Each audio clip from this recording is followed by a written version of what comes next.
একটা পদ্মা সেতু তৈরি করতে যতটা না সহজ, ঠিক ততটাই কঠিন একজন সাকিব আল হাসান তৈরি করা। হ্যাঁ, আপনি চাইলে পৃথিবীর বুকে হাজারটা পদ্মা সেতু বানাতে পারবেন, কিন্তু আপনি চাইলেও দ্বিতীয় একটা সাকিব আল হাসান তৈরি করতে পারবেন না।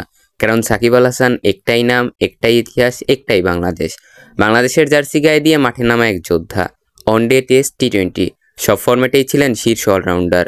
তিনি মাঠে নামলেই কোটি বাঙালির বুকে ধ্বনিত হয়, এই তো আমাদের সাকিব। কিন্তু আজ সেই সাকিব আল হাসান খেলতে পারছেন না শুধুমাত্র রাজনৈতিক বাধার কারণে।